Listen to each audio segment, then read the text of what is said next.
Hi ಎಲ್ಲರಿಗೂ ನಮಸ್ತೆ. Welcome back to Ramya Manjunath YouTube channel. ಎಲ್ಲರೂ ಹೇಗಿದ್ದೀರಾ? ಐ ಹೋಪ್ ಎಲ್ಲ ಚೆನ್ನಾಗಿದ್ದೀರಾ ಅಂತ ಭಾವಿಸ್ತೀನಿ. ನಾನು ನಿನ್ನೆ ಅಷ್ಟೇ ಟ್ರಾವೆಲಿಂಗ್ ವಿಡಿಯೋ ತೋರಿಸಿದ್ದೆ. ನಾವು ಇವಾಗ ಮಂತ್ರಾಲಯಕ್ಕೆ ರೀಚ್ ಆಗಿದ್ದೀವಿ. ರೈಲ್ವೆ ಸ್ಟೇಷನಲ್ಲಿದ್ದೀವಿ. ಇಲ್ಲಿಂದ ಆಟೋಗೆ ಹೋಗಬೇಕು. ಪರ್ ಹೆಡ್ ಒಬ್ರಿಗೆ 50 ರೂಪಾಯಿ ಏನೋ ಆಗುತ್ತೆ. ತುಂಬ ಡಿಸ್ಟೆನ್ಸ್ ಇದೆ ಇಲ್ಲಿಂದ ಮತ್ತು ಮಂತ್ರಾಲಯಕ್ಕೆ. ಆಲ್ಮೋಸ್ಟ್ ಎಲ್ಲ ಮಂತ್ರಾಲಯಕ್ಕೆ ಬಂದವರೆಲ್ಲ ಟ್ರೈನ್ ಟ್ರಾವೆಲ್ ಮಾಡಿದ್ರೆ ಆಟೋದಲ್ಲೇ ಕ್ಯಾಶ್ ಮಾಡೋದು. ಕಾರಲ್ಲಿ ಬಂದರೆ ಕಾರಲ್ಲಿ ಡೈರೆಕ್ಟ್ ಹೋಗ್ಬೋದು. ಬಟ್ ಬಿ ಸೇಫ್ ಅಂತಂದರೆ ಟ್ರೈನಲ್ಲಿ ಟ್ರಾವೆಲ್ ಮಾಡೋದೇ ತುಂಬ ಒಳ್ಳೆಯದು. ಯಾಕೆ ಅಂತಂದರೆ ಇಷ್ಟು ಲಾಂಗ್ ಎಲ್ಲ ಕಾರ್ ಡ್ರೈವ್ ಮಾಡೋದು ತುಂಬ ಡೇಂಜರ್ ಆಗಲ್ಲ ಅಂತ ಹೇಳ್ತೀನಿ. ಅದು ನನ್ನ ಪರ್ಸ್ನಲ್ ಎಕ್ಸ್ಪೀರಿಯೆನ್ಸು. ಇದೇ ನೋಡಿ ರೈಲ್ವೆ ಸ್ಟೇಷನು. ತುಂಬ ಕ್ರೌಡಪ್ಪ. ಒಂದು ಟ್ರೈನ್ ಇಳಿದ್ರೆ ಎಷ್ಟೊಂದು ಜನ ಕಾಣಿಸ್ತಾರೆ ಗೊತ್ತಾ? ನನಗೆ ಶಾಕ್ ಆಯಿತು, ಇಷ್ಟೊಂದು ಜನ ಬರ್ತಾರೆ ಒಂದು ದಿನಕ್ಕೆ ಅಂತ.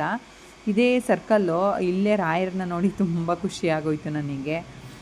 ಇಲ್ಲಿಗೆ ಸ್ಟಾಪ್ ಕೊಡ್ತಾರೆ ಆಟೋದವ್ರು ಕರ್ಕೊಂಬಂದು. ಇದು ಮೇನ್ ಗೇಟ್ ಬಂದು. ನಾವು ಹೋದಾಗ ಅರೌಂಡ್ ಒಂದು 3:30 ಆಗಿತ್ತು.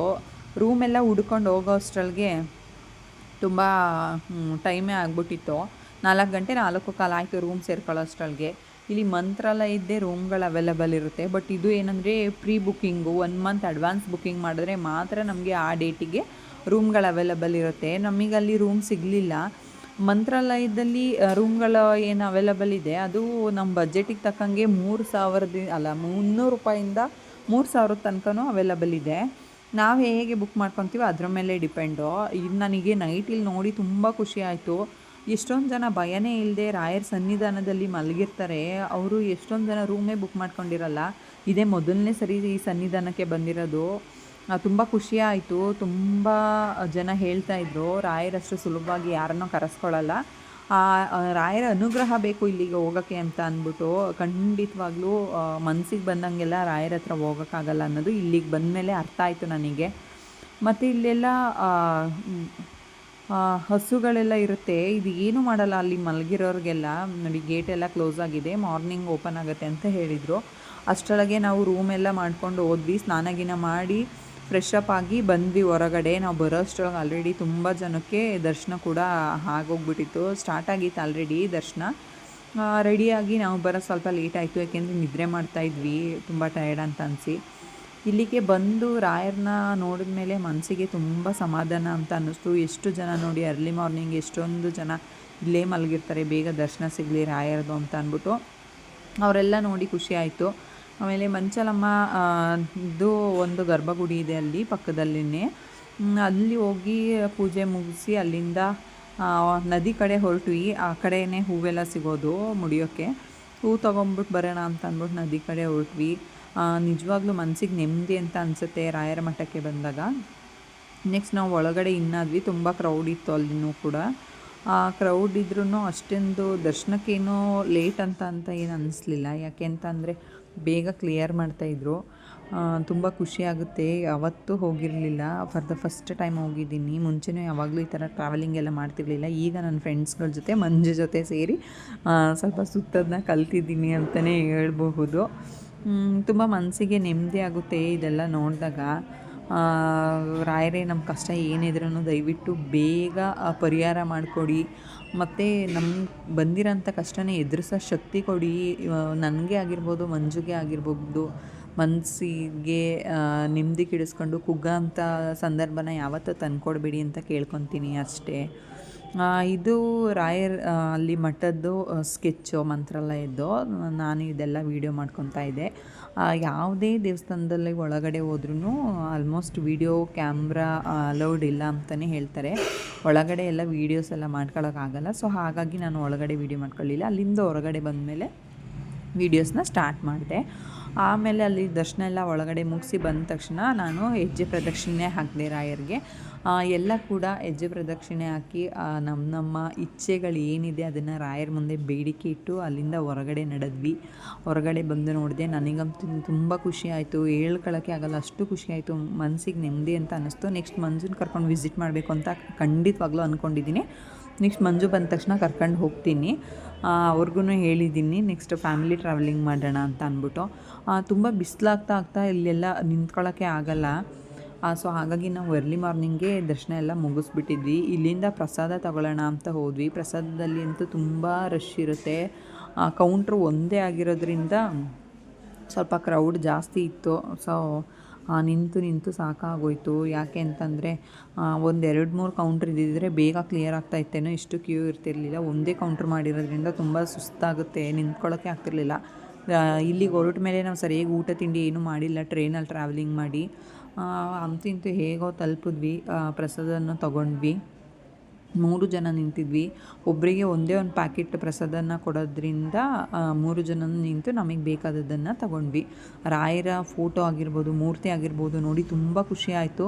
ನಾನು ಇಲ್ಲೊಂದು ರಾಯರ ಫೋಟೋ ನೋಡಿದೆ, ಅದನ್ನು ಮಂಜು ಅವ್ರ ಮನೆಗೆ ಹಾಕಬೇಕಂತ ಅಂದ್ಕೊಂಡಿದ್ದೀನಿ. ಮಂಜು ಬಂದಾಗ ಮಂಜು ಹತ್ರ ನನಗೆ ಪ್ರೆಸೆಂಟ್ ಮಾಡಿಸ್ಕೋಬೇಕು ಅಂದ್ಕೊಂಡಿದ್ದೀನಿ. ಯಾಕೆಂದರೆ ಯಾವತ್ತೂ ರಾಯರನ್ನ ನಾವು ಮನೆಗೆ ತಗೊಂಡೋಗಿ ಬರೋದಂತೆ, ಯಾರಾದರೂ ಅನ್ಎಕ್ಸ್ಪೆಕ್ಟೆಡಾಗಿ ನಮಗೆ ಪ್ರೆಸೆಂಟ್ ಮಾಡಿದ್ರೆ ತುಂಬ ಒಳ್ಳೆಯದು ಅಂತ ಕೇಳ್ಪಟ್ಟೆ. ಹಿರಿಯವರು ಇದೆಲ್ಲ ಹೇಳ್ತಾ ಇರ್ತಾರೆ ನನ್ನ ಫ್ರೆಂಡ್ಸು. ಅದು ಹಂಗಾಗಿ ಮಂಜು ಹತ್ರ ಪ್ರೆಸೆಂಟ್ ಮಾಡಿಸ್ಕೊಳ್ಳೋಣ ಅಂತ ಸುಮ್ಮನಾದ್ವಿ. ಅಲ್ಲಿಂದ ಪ್ರಸಾದ ಸ್ಟಾರ್ಟ್ ಆಗೋದು ಲೇಟ್ ಅಂತ ಅಂದರು. ಸೊ ತಿಂಡಿ ಮುಗಿಸ್ಬಿಡೋಣ ಅಂತ ಹೋದ್ವಿ. ಬಟ್ ಇಲ್ಲಿ ಊಟದ ಶೈಲಿ ನಮಗೂ ತುಂಬ ಡಿಫ್ರೆನ್ಸ್ ಇದೆ. ಇಲ್ಲಿ ಊಟದ ಶೈಲಿಗೆ ಹೊಂದ್ಕೊಳ್ಳೋದು ತುಂಬ ಕಷ್ಟ. ಸೊ ಹಾಗಾಗಿ ನಾವು 2 ಡೇಸ್ ಇಲ್ಲಿ ಸರಿಯಾಗಿ ಊಟನೇ ಮಾಡಲಿಕ್ಕಾಗಲಿಲ್ಲ. ಏನೋ ಹೊಟ್ಟೆ ಹಸ್ವಲ್ಲ ಅಂತ ತಿಂದ್ವಿ ಅಷ್ಟೇ. ಅಲ್ಲಿಂದ ತಿಂಡಿ ಮುಗಿಸಿ ಇಲ್ಲಿ ಬಂದ್ವಿ. ಮನಸ್ಸಲ್ಲಿ ಏನಾದರೂ ಅಂದ್ಕೊಂಡು ತೆಂಗಿನಕಾಯಿನ ಸಮರ್ಪಣೆ ಮಾಡಿದ್ರೆ ನೆರವೇರುತ್ತೆ ಅನ್ನೋದೊಂದು ನಂಬಿಕೆ. ಸೊ ಅಲ್ಲೆಲ್ಲ ಸಮರ್ಪಣೆ ಮಾಡ್ತಿದ್ರು. ಅದೆಲ್ಲ ಮುಗಿಸಿ ರೂಮಿಗೆ ಬಂದು ಡ್ರೆಸ್ ಚೇಂಜ್ ಮಾಡಿ ಲಗೇಜ್ ಎಲ್ಲ ಪ್ಯಾಕ್ ಮಾಡಿದ್ವಿ. ಅಲ್ಲಿಂದ ಅಲ್ಲೇ ನಿಯರೆಸ್ಟ್ ಒಂದು 5 ಪ್ಲೇಸಸ್ ಇದೆ. ಪಂಚಮುಖಿ ಆಂಜನೇಯ ದೇವಸ್ಥಾನ, ಬೃಂದಾವನ, ಗೋಶಾಲ, ಮತ್ತು ಲಕ್ಷ್ಮೀ ದೇವಸ್ಥಾನ, ಇದೆಲ್ಲ ನೋಡ್ಕೊಂಡ್ವಿ. ಸೊ ಮೊಬೈಲೆಲ್ಲ ರೂಮಲ್ಲೇ ಬಿಟ್ಟೋಗಿದ್ವಿ, ವೀಡಿಯೋ ಮಾಡ್ಕೊಳಕ್ಕೆ ನಮ್ಗೆ ಆಗಲಿಲ್ಲ. ಅದೆಲ್ಲ ಅರೌಂಡ್ ಒಂದು 20 ಕಿಲೋಮೀಟರ್ಸ್ ಒಳಗಡೆನೇ ಇದೆ. ದಯವಿಟ್ಟು ಯಾರ್ಯಾರು ಹೋಗ್ತೀರಾ ಎಲ್ಲ ಕಡೆ ವಿಸಿಟ್ ಮಾಡಿ. ನಾವು ಕೂಡ ನೋಡ್ಕೊಂಡು ಬಂದ್ವಿ. ಅಲ್ಲಿಂದ ಪ್ರಸಾದ ತಿನ್ನೋಣ ಅಂತ ಅಂದ್ಬಿಟ್ಟು ಬಂದ್ವಿ. ಅಮ್ಮ ಒಂದು ಚಿಕ್ಕದು ರಾಯರ ಫೋಟೋ ತೊಗೊಂಡ್ರು. ಅವರು ಕೆಲಸ ಮಾಡೋ ಜಾಗಕ್ಕೆ ಇಟ್ಕೋಬೇಕಂತ ಅಂದ್ಬಿಟ್ಟು. ಪ್ರಸಾದದಲ್ಲೂ ಕ್ಯೂ ಅಲ್ಲೂ ತುಂಬ ರಶ್ ಏನಿರಲಿಲ್ಲ, ಬಟ್ ಆವಾಗವಾಗಲೇ ಪಾಸ್ ಆಗ್ತಾಯಿತ್ತು. ಮತ್ತು ಒಳಗಡೆ ಏನಂತ ಅಂದರೆ ನಾವೇ ಹೋಗಿ ಪ್ರಸಾದನ ತೊಗೋಬೇಕು. ನಾವು ಕೂತಿದ್ದ ಕಡೆ ಅವ್ರೇನು ಬಡಿಸಲ್ಲ. ಅದೊಂದು ಒಳ್ಳೆಯದೇ ಅಂತ ಹೇಳ್ತೀನಿ. ಯಾಕೆಂತಂದರೆ ನಾವು ಕೂತಿರೋ ಕಡೆ ಅವರು ಬಂದು ಬಡಿಸೋದಕ್ಕಿಂತ ನಾವೇ ಕ್ಯೂಯಲ್ಲಿ ನಿಂತು ತೊಗೊಂಡ್ರೆ ಒಳ್ಳೆಯದು ಅಂತ.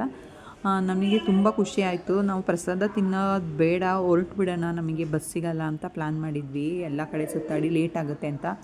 ಬಟ್ ಈ ಅನ್ನದ ಋಣ ಇದ್ದಿದ್ದರಿಂದ ನಾವು ಅವತ್ತು ಪ್ರಸಾದ ತಗೊಂಡೇ ಮಠದಿಂದ ಹೊರಟ್ವಿ. ತುಂಬ ಖುಷಿಯಾಯಿತು. ಅಮ್ಮ ಬೇಡ ಅಂತಲೇ ಅಂದಿದ್ರು, ಬಟ್ ನನಗೆ ಬೇಜಾರಾಗಿತ್ತು ಪ್ರಸಾದ ಬೇಡ ಅಂತಂದಾಗ. ಎಷ್ಟು ಫೋರ್ಸ್ ಮಾಡಿದೆ ಅವ್ರಿಗೆ ಪ್ರಸಾದ ತಿನ್ಕೊಂಡೇ ಹೋಗೋಣ ಅಂತ. ಫೈನಲ್ಲಿ ಎಲ್ಲ ಪ್ರಸಾದ ತಗೊಂಡೇ ಹೊರಡೋಣ ಅಂತ ಅಂದ್ಬಿಟ್ಟು ಹೋದ್ವಿ. ತೃಪ್ತಿಯಾಗಿ ತಿಂದಿದ್ದು ಅಂತಂದರೆ ಪ್ರಸಾದನೇ. ಅಲ್ಲಿ ತುಂಬ ಚೆನ್ನಾಗಿತ್ತು ಪ್ರಸಾದ, ಮನಸ್ಸಿಗೆ ನೆಮ್ಮದಿ ಆಯಿತು.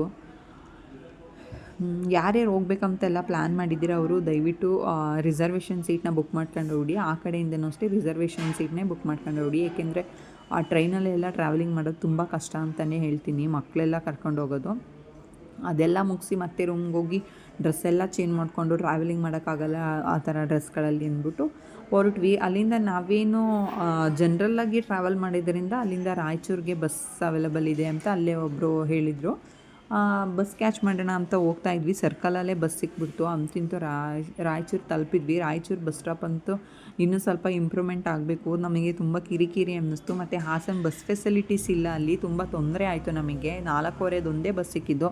ಆ ಗ್ಯಾಪಲ್ಲಿ ನಾನು ಪೂಜಾ 1 ಕಪ್ ಕಾಫಿ ಕುಡಿದ್ಬಿಟ್ವಿ. ಎಷ್ಟೊಂದು ಕಾಫಿ ಕುಡಿತಿದ್ದಿದ್ದು ನಾವು. ಅಲ್ಲಿಗೆ ಹೋದ್ಮೇಲೆ 2 ಡೇಸಲ್ಲಿ 1 ಕಪ್ ಕಾಫಿ ಕುಡಿದಿದ್ದೀವಿ. ಅಷ್ಟು ಒಂಥರ ಮುಜುಗರ ಆಗ್ತಿತ್ತು ಅಲ್ಲಿ ಹೋಟೆಲ್ಗಳಲ್ಲೆಲ್ಲ ಊಟ ಮಾಡೋಕ್ಕೆ ನಮಗೆ. ಆಮೇಲೆ ಬಸ್ ಸಿಕ್ತು 4:30ಗೆ. ಅದು ಫುಲ್ ಕ್ರೌಡು. ಅಂತೂ ಇಂತೂ ಸೀಟ್ ಇಟ್ಕೊಂಡು ಹೇಗೋ ಹೊರಟು ಬಿಟ್ವಿ. ಪಕ್ಕದಲ್ಲೇ ಒಂದು ಆಕ್ಸಿಡೆಂಟ್ ಆಗಿತ್ತು. ದಯವಿಟ್ಟು ಡ್ರೈವರ್ಸ್ ಏನಿದ್ದೀರ ಅವರು ಸೇಫಾಗಿ ಟ್ರಾವೆಲ್ ಮಾಡಿ, ಗಾಡಿನ ಡ್ರೈವ್ ಮಾಡಿ ಅಂತ ಹೇಳ್ತೀನಿ. ಯಾಕೆಂದರೆ ಫ್ಯಾಮಿಲೀಸ್ಗಳು ನಿಮಗೋಸ್ಕರ ಕಾಯ್ತಾ ಇರ್ತಾರೆ. ಯಾರೂ ಅರ್ಜೆಂಟಲ್ಲಿ ಎಮರ್ಜೆನ್ಸಿಲಿ ಡ್ರೈವ್ ಮಾಡೋಕ್ಕೆ ಹೋಗಬೇಡಿ. ಅಂತೂ ಇಂತೂ ಟ್ರಾವೆಲಿಂಗ್ಗೆ ಮ್ಯಾಕ್ಸಿಮಮ್ ಒಂದು 13.5 ಅವರ್ ಹಿಡಿತು ಒಂದು ಸೈಡು. 2 ಸೈಡೂ ಕೂಡ 14 ಅವರ್ಸೇ ಅಂದ್ಕೊಳ್ಳಿ. ಅಷ್ಟು ನಮಗೆ ಟ್ರಾವೆಲಿಂಗ್ ಟೈಮ್ ಹಿಡಿತು. ಟ್ರಾವೆಲಿಂಗ್ದೊಂದು ಪ್ರಾಬ್ಲಮ್ ಅಂತ ಅನ್ನೋದು ಬಿಟ್ಟರೆ ಮಂತ್ರಾಲಯಕ್ಕೆ ಹೋದ ತಕ್ಷಣ ಮನಸ್ಸಿಗೆ ಏನೋ ಒಂಥರ ಶಾಂತಿ, ನೆಮ್ಮದಿ ಇರುತ್ತೆ. ಅಲ್ಲಿಂದ ಲಂಚ್ಗೆ ಸ್ವಲ್ಪ ಟೈಮ್ ಸಿಕ್ತು. ಅಲ್ಲಿಂದ ಮುಗಿಸಿ ಹೊರಟ್ವಿ. ಇದಾಗಿತ್ತು ನನ್ನ ವ್ಲಾಗ್. ಪ್ಲೀಸ್ ನನ್ನ ಚಾನಲ್ನ ಸಬ್ಸ್ಕ್ರೈಬ್ ಮಾಡಿ.